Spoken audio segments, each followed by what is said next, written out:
Does this Benavidez beat Canelo at this point? Absolutely not. No, not at all. No. Why? Here we go. Here we go. Here we go. You're gonna get some fans up in an uproar, Hey, Abel. I'm just telling you what I think, okay? Yeah. But it's not a matter of beating them. I think that um uh I think we've talked in the past about why the fight hasn't happened or why I don't think he merits it or why that let me ask you a question. I wasn't there, so I have no clue. Uh I had Canelo fight Golovkin and we had 10,000 people at the weigh-in. At the weigh-in. And then we had a sold out T-Mobile Arena twice. Um, how many tickets were sold for this fight? I honestly don't know. I don't think I ever got an email saying how many tickets were sold. I do know it was pretty full. It wasn't like a complete sellout because there was some sections that were what is it, turned off, but like it seemed pretty full in there, to be honest. Well, what I was told is 7 to 9. 7-9. You might have, yeah, more info than Yeah. what I have. So so so sometimes you have to. Sometimes guys at that level, and listen. I think we beat Canelo twice with Golovkin. Okay, so I'm not. I'm not a fan of his in that respect, but I think that we were there in that position with Golovkin, and we got all these questions thrown at us. So I speak from a point where I was listening to all that. Well, he's ducking this guy and he's ducking that guy. What does he bring to the table? What is he? What when we were IBF, WBA, WBC, the Saunders had the WBO and wouldn't fight us, and he was banning all this money, and he didn't bring nothing to the table. So so that's why I say that he doesn't merit it yet. If he'd have sold out the place and would have had tremendous people waiting outside like the Canelo fights, like the shows that Canelo has, then yes, okay. Even if I don't think he can beat him, then he merits it because he brings people in. Ryan Garcia sells out everything, when he fights. So he may not be the fighter that Benavidez is, but he's still a draw. So I think that in this game, like I said, we used to catch that all the time with Golovkin. So I'm talking from a point where there's got to be something for the draw to be able to give somebody a shot. If he's not going to bring nobody to the table, then they can fight anybody. Golovkin could have fought anybody and still sold out the arena, as he did. Not only Madison Square Garden but T-Mobile. So I think that makes a difference for the guy at the top. I don't know if I want to say it this way, the face of boxing, in my opinion, in America anyway, who brings sold out arenas to be able to make his own choice of who he wants to fight. I don't think that this David Benavidez could beat Canelo because of what I saw against Morrell. If Morrell gave him that hard a time, what's Canelo going to do to him? Hmm. I would say the counter to that would be Morel's a lot bigger. Some would say Morel's a southpaw. He's a little bit more technically polished, though you can make an argument about that. You know, just off the top of my head from listening to fans say things. Okay, well, look back at Canelo's last 6, 7, 8 fights after the B Wolf fight. Every fight after the fifth or sixth round is a sparring session. Hmm. It's a sparring session. He's Well, just he's just bombing some, everybody, trying to knock them out or trying to get them out or punishing them. So but people would say like the last few opponents Canelo has had have that's honestly the, have no chance against him. Like they that's the same thing we there's heard about Golovkin's opponents. That's the same thing we heard about Golovkin's opponents. But you know what? Uh, everybody says, well, it's a weak division. Well, you mean that's the only time in boxing history where there's been a weak division when Holmes was beating everybody, when Joe Louis was beating everybody, when Tyson was beating everybody, with those weak divisions? It just so happens that these guys are head and shoulders above everybody else. Canelo is head and shoulders above everybody at 168. Bottom well, line. the other thing too is the guy was mandatory for like 2 years, so like that's the other thing there, and that's What? why he moved up because he couldn't get the fight. Like he was the mandatory. What does that mean? That means You're that the some mandatory. that means that some He earned his organization right, that means that some right? organization decided because somebody made him a mandatory that Canelo has to fight him. No, that doesn't mean that Canelo can give up the belt. Sometimes we have to do as fighters or managers or coaches, we have to do what's in the best interest of our fighter, not anybody else. When David gets there, David's going to fight who he wants to fight. If he's ever the cream, the king at the top, he's going to fight who he wants to fight. He's going to fight who people are telling him to fight. He's going to do what he wants to do. As did Floyd Mayweather, as is Julio Cesar Chavez, as did Oscar De La Hoya, as is Ryan Garcia, because they're the ones that are the draws. I think Didn't Floyd fight everybody he wanted to fight? Didn't Oscar pick and choose anybody? Of course, that's the way it works. It's not new. It's the way it's always been. there's nuance there, but I just want to go back on a point that you made earlier, like with the filling out the arenas, like for the Plant fight, I was there. It looked like it was close to a sellout at the MGM. For the Andrade fight, I was there. It seemed pretty packed. So, it might have been something to do with the opponent. Morrell not known very well, but, if you take Morrell out of it and you see, what he did with Plant, what he said with Andrade, and then also too, like what are the biggest fights for Canelo? Like one, obviously this Crawford fight that everybody keeps talking about. What did Canelo do to Plant? Well, he knocked him out. No. He destroyed him. From the fifth round on, it was a sparring session. What do you mean he knocked him out? Well, he did knock him out. No, He knocked him out. And what did David do? He had a hard time for 12 rounds. No, Nah, no. Honestly, he put it on Caleb. Caleb, but he didn't knock him out, but it was a beating though. Like honestly, Abel, it was a beating. It was a beating. The people on the floor that are paying $4,000 to $5,000 a ticket don't want to see a dance. They want to see a knockout. They want to see somebody destroyed. Unfortunately, no, in that fight, it wasn't like David was like putting a beating on Caleb from the middle rounds on. I didn't see the fight. You see it. So you know what I'm talking about. He put a beating on him from like the sixth round on. No, but listen, he's a great fighter. He's a great fighter. I'm not taking nothing away from him. He's done everything that anybody has asked from him.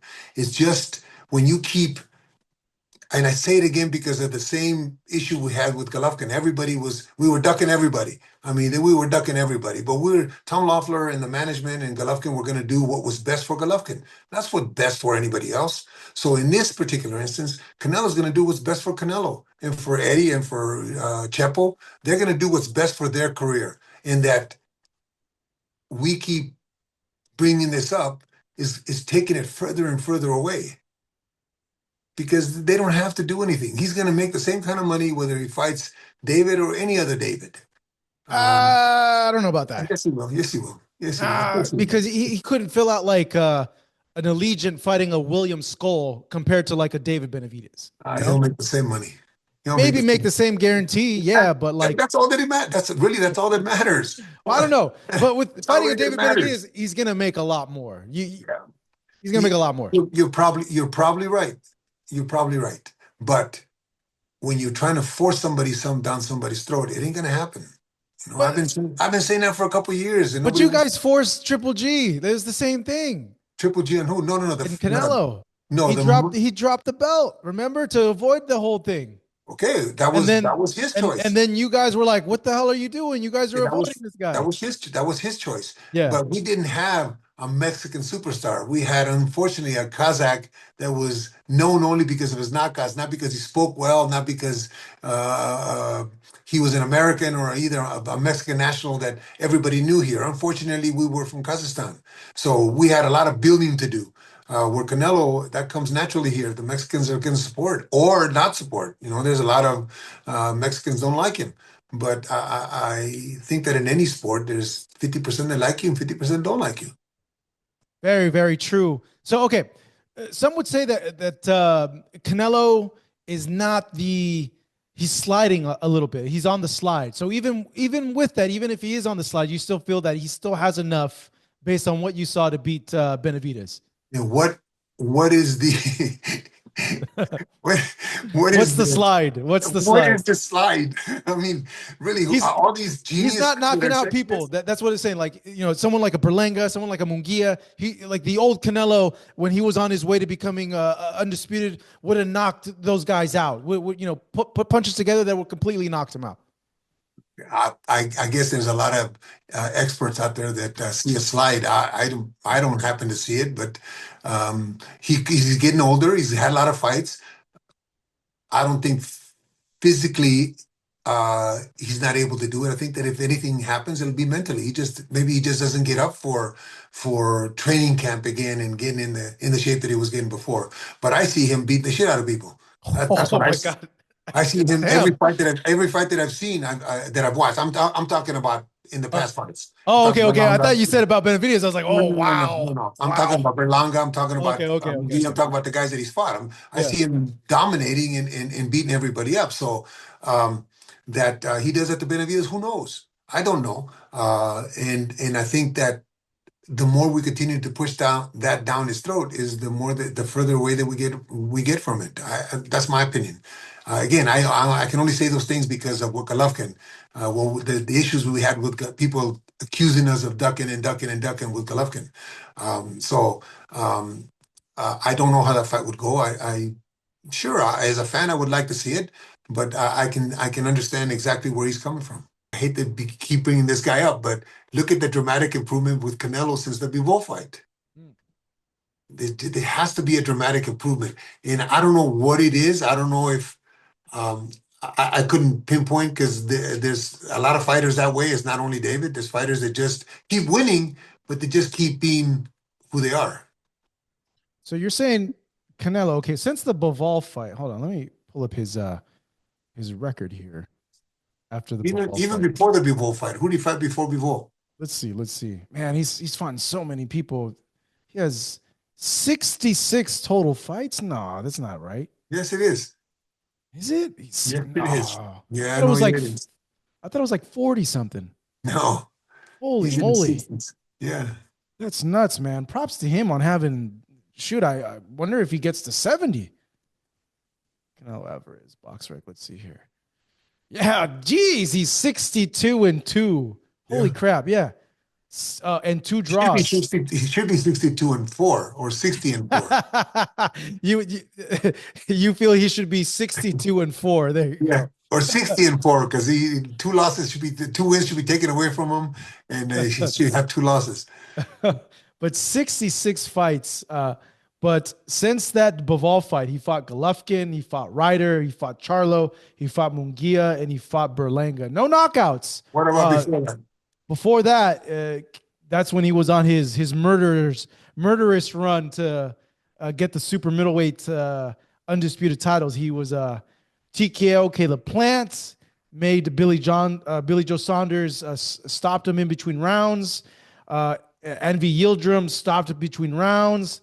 Callum Smith, a unanimous decision, but blew up his bicep. Knockout Sergey Kovalev, unanimous decision. Jacobs, and then Fielding when he moved up to 68 TKO. Yeah. Man, It's a lot I of don't think fights. we'll get hit. I don't think he'll ever get to 80 fights, but still, that's an accomplishment to get to 70 fights. Oh my god, that's so rare now to get to that many fights. He may just get to 70. I don't think he's got more than 3 or 4 fights left. Yeah, that's what I keep hearing too. That Yeah. we're No, I coming. think that mentally, you talk about 3 or 4 fights, that's 2 years. Yeah, Yeah, that's a long time. That's a long time. he'd end his career with maybe he gets to 4 more fights, Yeah. two fights this year, 2 fights next year. Yeah. That's plausible.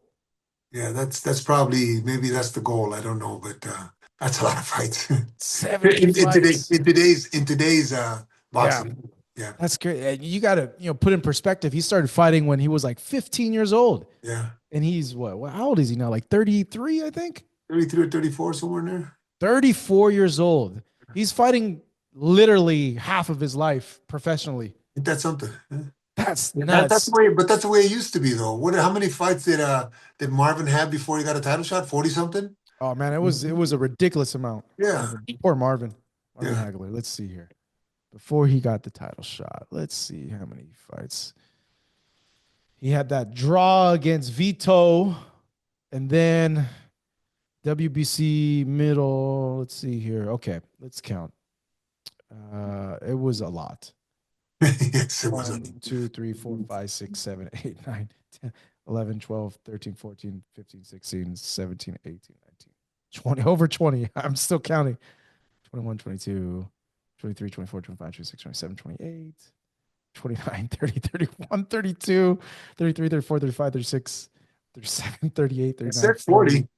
41, 42, 43, 44, 45, 46, 47, 40, 40. I can't imagine you go 49 fights without getting a title shot. Are you kidding Right, me?